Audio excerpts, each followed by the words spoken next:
You can never lose money in the self-storage business when you sell a project and make a profit. At least that's what I'm telling myself as we get these unsolicited offers on the projects that we've completed the value add on. Let's talk about one of them right now. My name's Mark Helm, and I'm the author of Creating Wealth Through Self-Storage, and I'm the creator of the Self-Storage Quick Start Academy. And what I do is I support small investors who want to get in the self-storage business or who want to grow their self-storage business, strategically do so in a way that creates true wealth and a fulfilling career. And we receive a lot of unsolicited attention and a lot of unsolicited offers from various players on many of our projects. Now, every now and then one catches our attention. As I've worked with many of you all, I see that you have had the same issue too. You buy a project, you do the value add, you planned on keeping that project in service, and you get an offer that is so much more than you anticipated. The question is, do you take the profit now, which is way more than you thought it would be worth, or do you keep the project and hope that it's going to be worth this much or more in the future? That's a good problem to have. In the book, Creating Wealth Through Self-Storage, I talked about the quality of your life. To a large degree, it's a function of the quality of your problems. Most people have the same boring problems year after year and all through their career. If you want a great life, create big, great problems. And this is a problem. Do we take our money now, which is more than we anticipated it'd be worth, or do we keep it and hope that cap rates will be this low again in the next economic cycle? So we decided to take the offer, and let's use this as an opportunity to go through the life cycle of this particular project, and hopefully you'll learn from our mistakes and you'll see what's possible for you as you do these value add projects. In our business model, we buy a project, do the value add play, and then by year 4 or 5, we refinance it to give our investors their money back. And in this particular project, we had started that process of doing the refinance to cause what we call the conversion, where we pay back the investors their initial money and any unpaid preferred return. Then we received an offer, and the offer was from a large player. And the offer was for a price that literally was the same price that we had in year 10, and we're in year 4 of the project. In the summer of 2014, in my inbox, I received an email for a project that was available in the southwestern part of the country, and it was for $2 million, and it was for a 34,200 square foot facility. This is about the time prices were starting to go very high for existing self-storage. Cap rates were very low. This particular project was at 89% occupancy on the 34,200 square feet with an economic occupancy of 73%. That's what caught my eye. And then I saw that this project had some parking, and I saw that there was enough land where the parking was to do an expansion. So I looked at the package. The price was lower than a 6 cap on the current income. And after the broker made his adjustments, and I'm sure you all have all seen that, where there's adjustments in the package, and then they base the price off that adjusted NOI, and it was a 7 cap on the adjusted NOI. Now, those adjusted NOIs usually mean somebody's got to raise the economic occupancy and somebody's got to raise the prices, and then we've got to pay for that. So my time, my energy, I've got to pay for that in the price. And most of those people will just delete or not even run the pro forma on. But I've learned the hard way, run the pro formas. Most of them don't turn out very good, but this one was different. Now, what excited me about this was the gap between physical occupancy and economic occupancy. There's usually two reasons for that. One is a management issue, or two, there's a fundamental issue in the marketplace. Now, I looked at the package and it appeared that all of the surrounding properties looked full. Then I got on the phone and called up the surrounding properties and they sounded full on the phone. These were the days before I could peer into the submarket and see what the per square foot of self-storage per capita is in these submarkets. So I had to do it the old-fashioned way.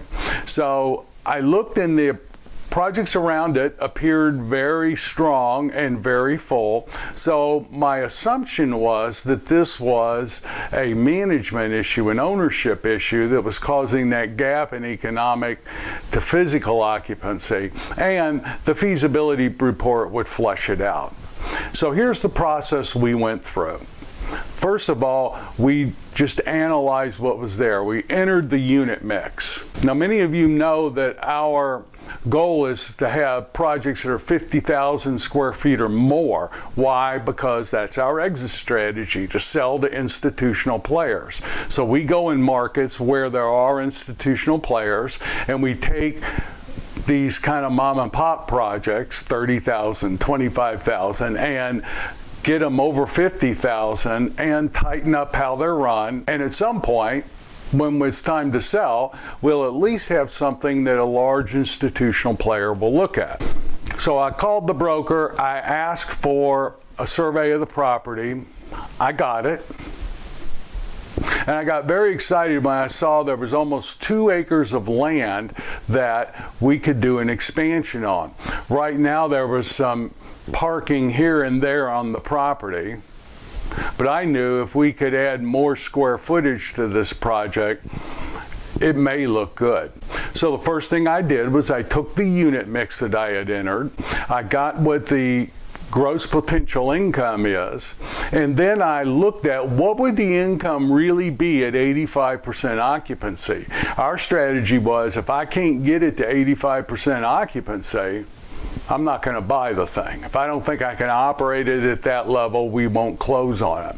So I ran the existing income at 85% occupancy. Then I estimated how much square footage I could add on this vacant land.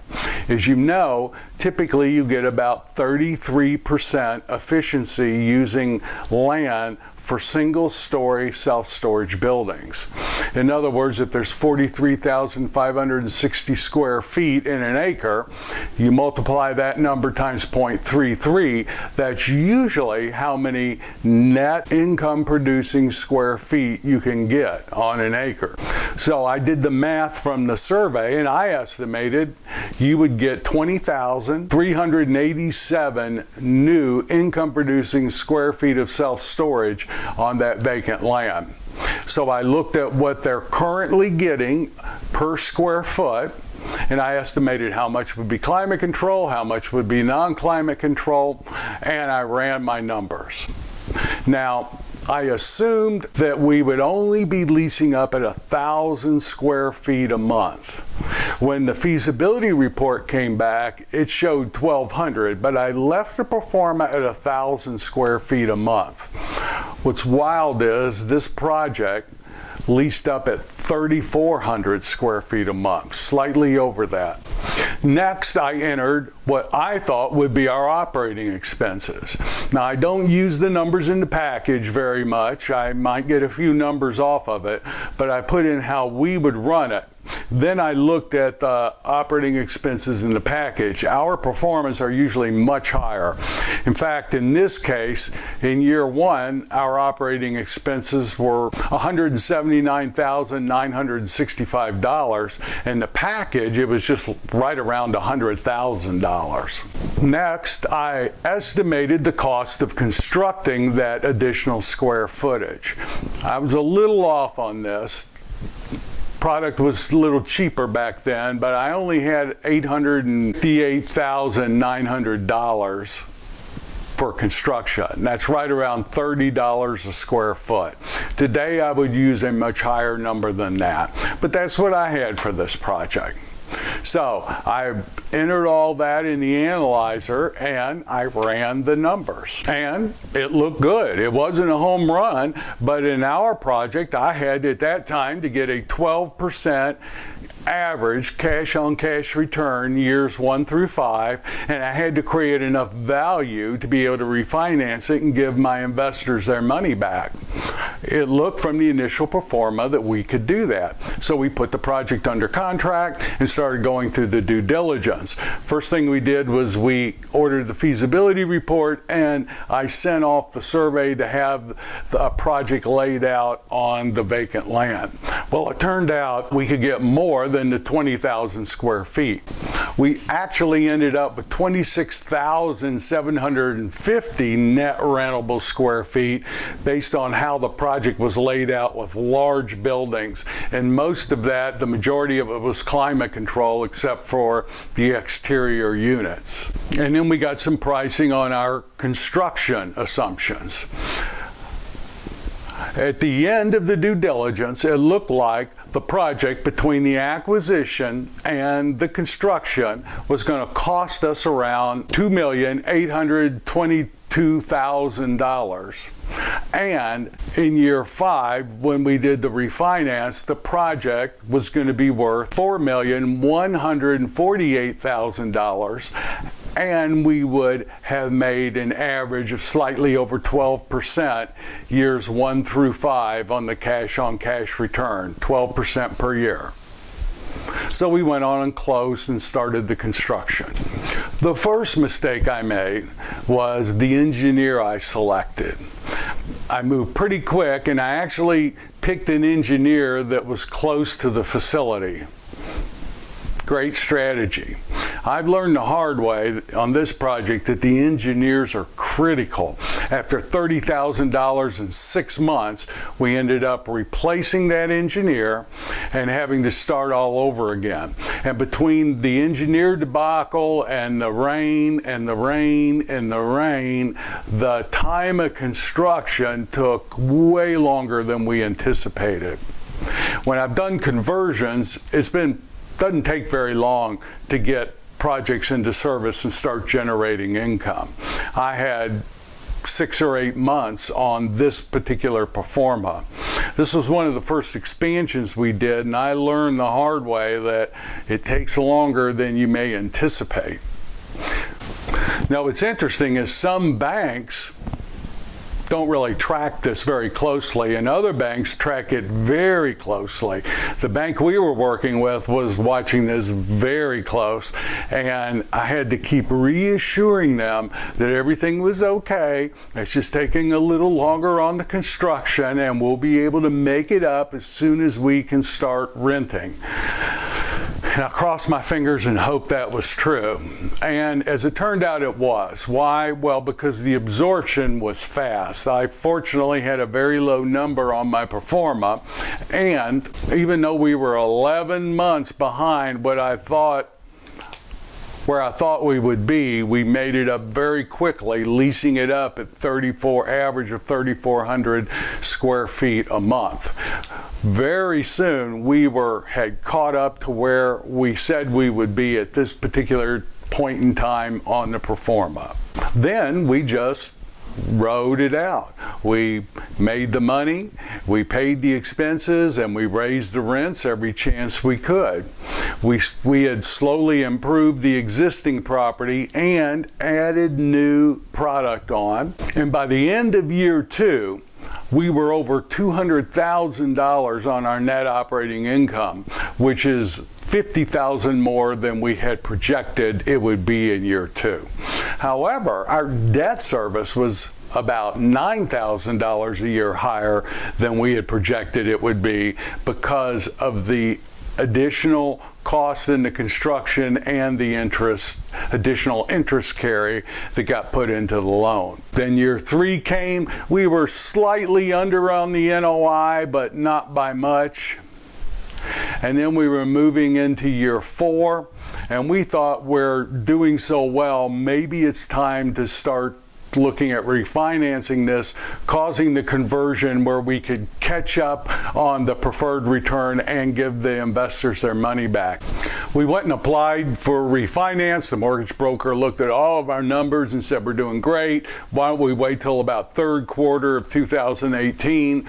Then we'd be able to refinance the project and most likely get between 3.7 and 4.1 million, which is right where we said we'd be in year 5. So we were about a year early. So we proceeded on operating it very carefully and strategically in order to cause the refinance. Then we got an offer. Now, as I video this, the deal has not closed yet, so I don't know what I can say and what I can't say. Let's just say the offer was substantially higher, $500,000-$600,000 more than we anticipated it would be worth at this time. Literally, it was the number that we had in year 10 of the project. So what this offer would do is obviously allow us to cause the giving the investors their initial investment back, being able to pay the deferred preferred return, and it would generate a windfall in year 4 as at values we anticipated in year 10. Good problem. What would you do? We went on and took it. So we decided to take the offer, and I'm curious what you would have done in that situation. Let us know. Go into the comments below and let us know what your thoughts are on it. Now here's the thing, I wanted to run through the life cycle of an expansion project to show you a couple things. One, you can make mistakes. You will not do your project from start to finish exactly as you plan. I promise you, things will come up. It always does. This is self-storage. This is real estate. Things happen. It's not like buying stocks. It's almost happening in slow motion due to the construction time. But even with the mistakes and the longer time periods, if you keep your eye on that net operating income line, you can keep the value of your asset high. Yes, timing had a lot to do with it. We're in the period of the economic cycle where the cap rates are still low, but it really doesn't matter where you are. The economy cycles. There are always good times and bad times, but if you do the value add play and keep your eye on that net operating income line, things tend to work out the way they're supposed to. So even with all the mistakes we made, you can still have a very successful project in today's market where the prices are much higher than you wish they were. We paid way more for this project than we wanted to, and we made way more than we anticipated. And there's nothing special about us. Many of you are at the exact same place. How do I know? Because I talk to you.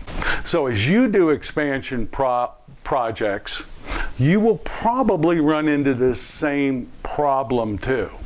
And remember, the quality of your life to a large degree is a function of the quality of the problems you create for yourself. So go out and create a fantastic problem for yourself in this fantastic business of self-storage, and you'll have true wealth and a fulfilling career. Thank you very much. My name's Mark Helm. I'm the author of Creating Wealth Through Self-Storage, and I'm the creator of the Storage World Analyzer. That's the financial analysis tool we use to determine what the net operating income lines are going to be year by year, what the values are going to be year by year, and it's literally our roadmap for how we put a project into service. If you're not using it, I invite you to explore it. CreatingWealthThroughSelfStorage.com or StorageWorldAnalyzer.com. See if it's a tool that can support you. I look forward to being with you next week, and I'll see you then.